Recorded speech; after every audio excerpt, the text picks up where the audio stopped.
So in this video, we're going to unbox and take a quick overview of the Panasonic Lumix FZ1000 camera. Now, this camera was my choice for a travel camera. The one thing that when we went to Alaska last year that we found is we didn't have with our phones, and I had a small action camera with me, we just didn't have the ability to get the zoom we needed for some of the wildlife viewing, whales, and we were on a cruise where we saw some, there were some mountain goats on the side of a hill, or doll sheep, one or the other, I forget now. But anyway, the lenses we had weren't long enough. So my wife and I both wanted cameras for travel that had longer lenses. And a lot of people would say, well, just go ahead and step up to a DSLR with interchangeable lenses. And for a couple of reasons, my wife and I chose not to do that. And that's probably the best option, but in our case, we made the trade-off because we wanted something that was easier to carry, and we didn't have to worry about trying to change lenses when we're out traveling. My wife travels with a wheelchair. We have a lot of other things that we have to a lot of other challenges that we deal with, and we just did not want to add the challenge of changing lenses. So her camera and my camera both have very long zooms, and I'll do a review on her camera and unboxing in a separate video.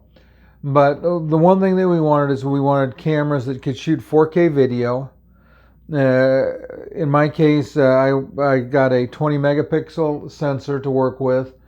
And it's a big sensor. It's a 1-inch sensor, so that it takes really nice, sharp photos.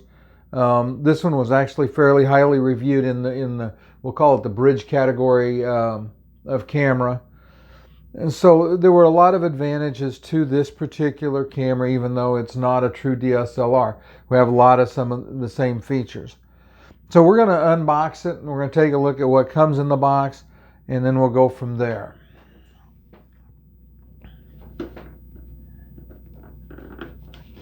So I'm going to pull a little tab out here. Okay. This you might think is a packing list. It's not. It's accessories you can buy.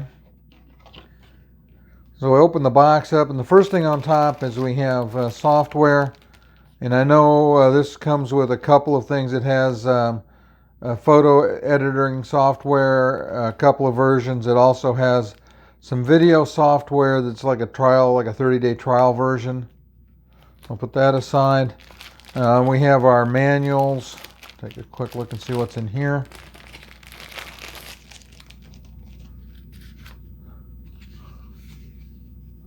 So we have like a quick thing on how to do still pictures from 4K motion.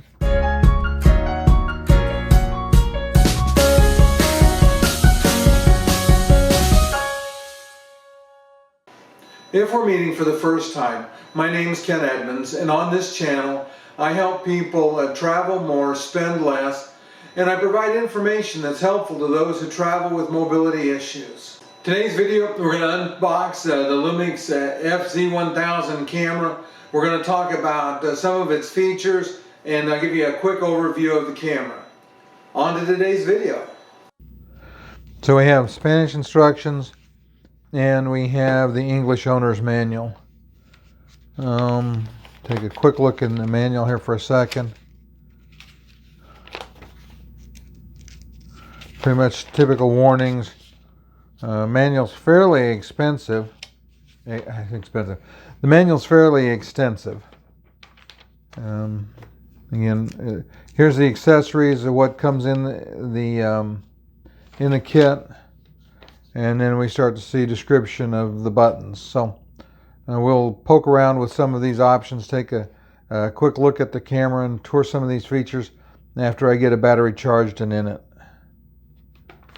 Okay, so the next thing we've got, here is the contents of the box. So what I thought initially on the outside was contents and was accessories. There's the list of what should be in the box.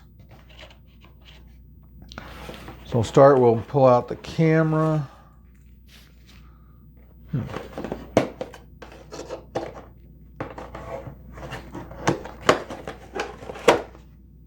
Comes in shipped in a little plastic tray to support it and hold it, which is kind of nice.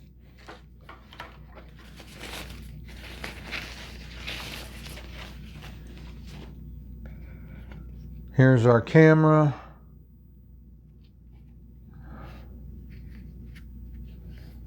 One of the things, and one of the reasons I chose this one over the model my wife chose, is this one has a flip screen LCD display. And the nice thing about it is it rotates so that, you know, whatever angle you're shooting at, even if you're shooting selfies, you can rotate it and you'll be able to see what the camera's looking at. So I thought that was going to be pretty useful for me. I will be using this for vlogging and for photos and quite a few things. It does shoot 4K video, so that'll give me some high quality video for YouTube, I hope. Well, actually, I'm pretty sure the camera will give me high quality video for YouTube. I'm just not sure about me generating high quality video. I guess I could say that. Okay, so here's the camera out of the box, out of the wrap. It's got a 25 to 400 zoom lens on it. Gives you kind of overview. It's got a nice handle to hold it in place. The feature that I really wanted for my camera was this one, and that is the ability to have a display that I could rotate. So if I was shooting like a selfie mode, I could see what the camera was going to take. If I'm shooting from up above, or I should say if I'm shooting from up above or down below, I can I'll have a way to be able to see what's going to be in the picture. Let me help compose the picture. So it does shoot, again, it shoots 4K video. We'll take a further look at the camera and its features here in a couple of minutes. I'm going to have to get a battery, get it charged, get it in it, and put a memory card in, because it does not come with a memory card. So we can look to see what else is in the box. And what we find is a shoulder strap,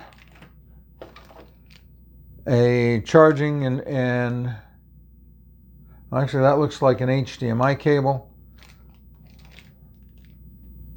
Take it back. It looks like a USB cable. We have a wall charger for the battery. It's got a plug on it, so you just plug it in. That's pretty handy.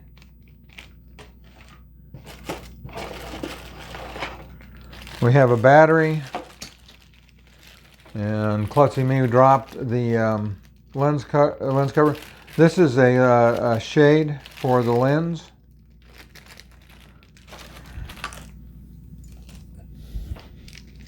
And there we go, that's our lens cap. So we'll put this out of the way. Okay, so after it's all unwrapped and out of a plastic except for the DVD, which is here, we've got our manuals, we've got the camera, the lens shade, the lens cover, the battery charger, the battery, the carrying strap, and the USB cable for the device. So that's the package that comes together. I did in the intermission take time to go ahead and I went ahead and charged the battery. So what we're going to do is I'm just going to turn it upside down. Here's our battery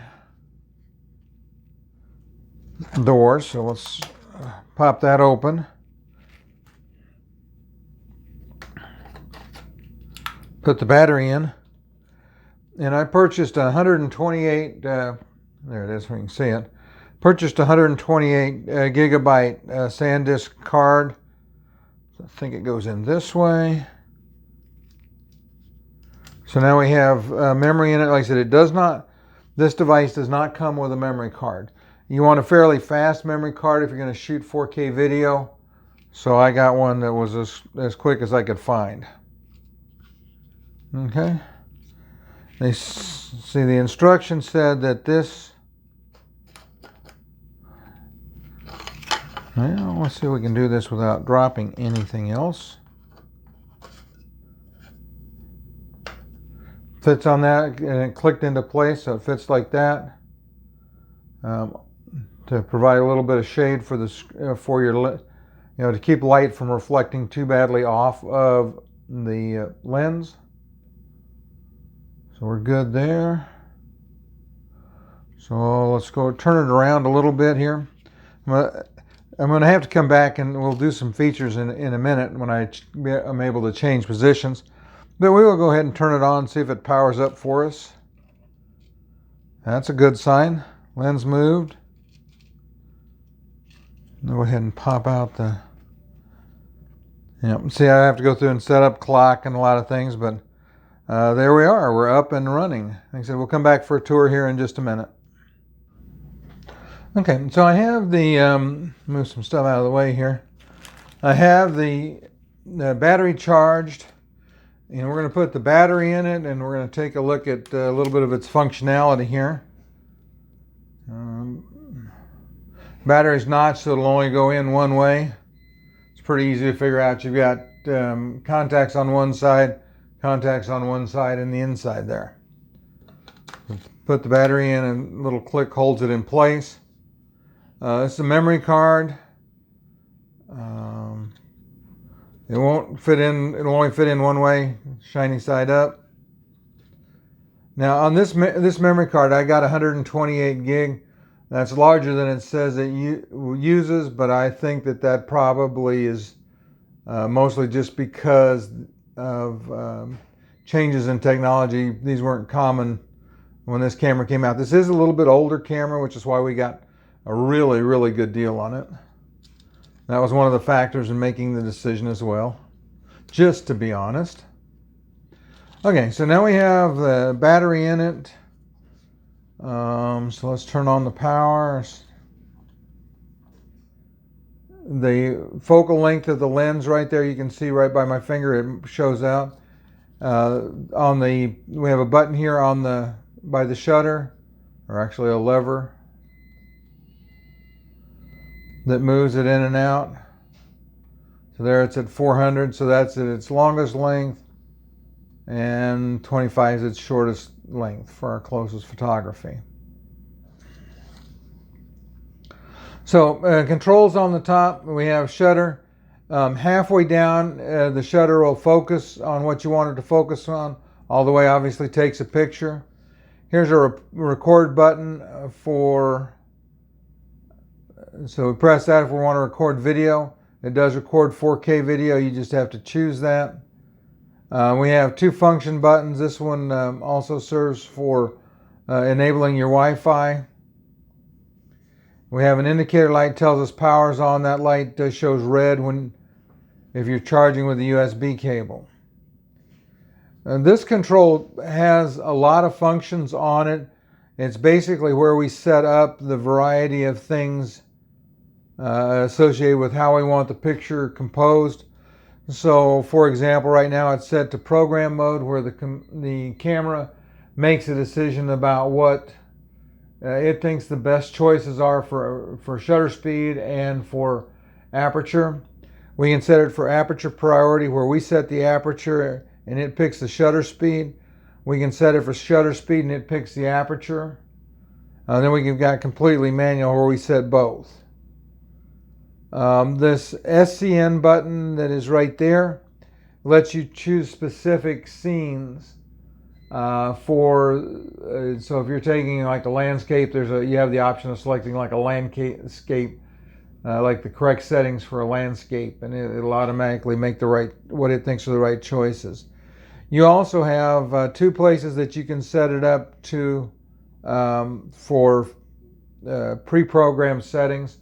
So if you have something that you normally shoot a lot of, that you want specific settings for, you can configure it there with C1 and C2. And there's our video mode. And then okay, and so this button right here this choice right here is your creative control mode. You use that when you're shooting video. It lets you kind of override some of the other settings. The IA on the button right here is for intelligent auto mode. So it uses the settings that are selected by the camera again. Yeah, that chooses that. And let's see, we had one other that I missed seeing. And this one is creative video mode right here. Between M and C1 is the creative video mode. So those are the modes that are available on the camera and the controls right there. Okay, so we're going to go ahead and continue our tour on the top of the camera. Some things that this one's pretty obvious. This is your hot shoe. These are your these are your microphones. They're stereo microphones, right and left. So you want to make sure that you don't cover them up when you're shooting video. So our choices here on the drive mode is single, burst, bracketed. This one is self timer, and this is time lapse or animation videos or animation shots.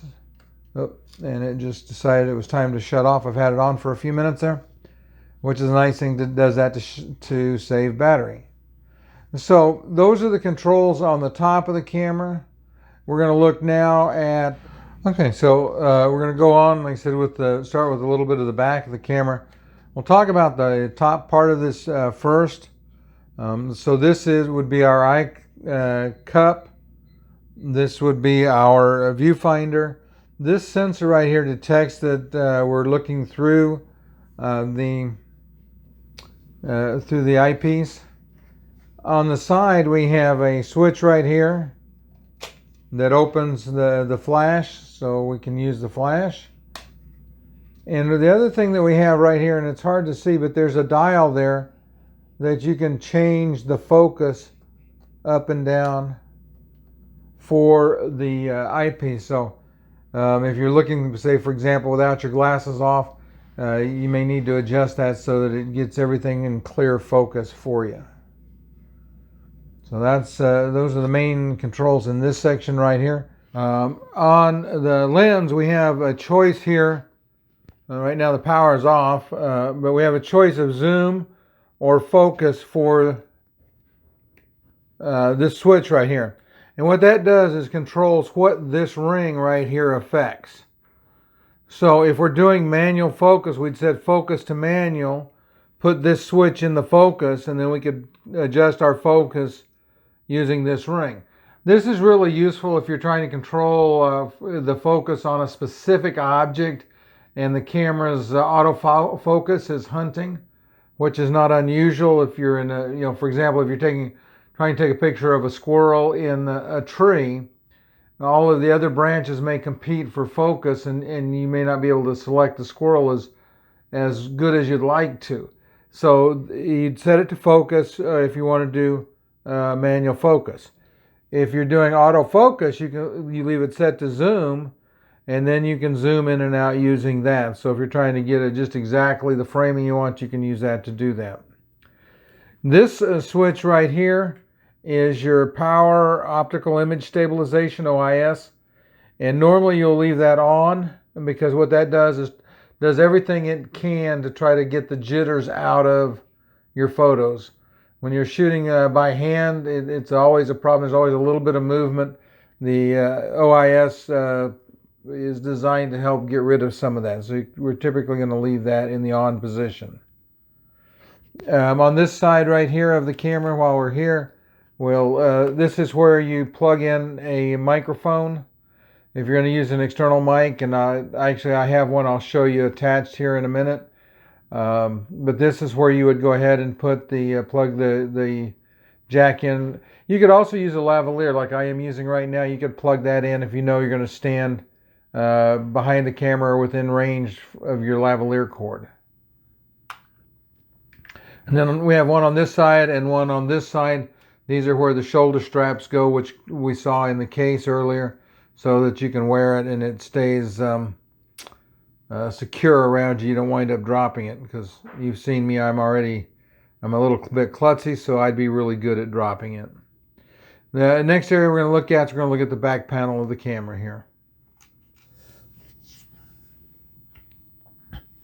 Okay, so the next button we want to talk about is we're going to talk about this one right here. It's marked LVF. It's also your function 5 button. We'll go into functions in another video. But what this does is it changes your view from the viewfinder to the LED display.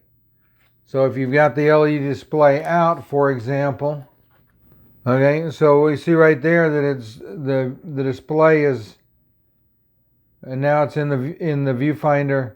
Now it's back to the LED. So that's what that changes back and forth. Just go ahead and put that back closed.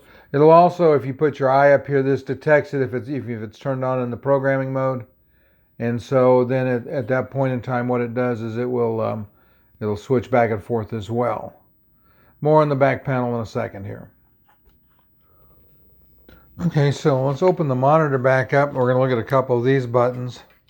This button controls your whether you're set for autofocus or auto exposure. So we can lets us know that. And we have a dial here that we can change it around. Button right here changes. You'll notice on the LCD display, it changes what's available in our view. That's what that one does for us.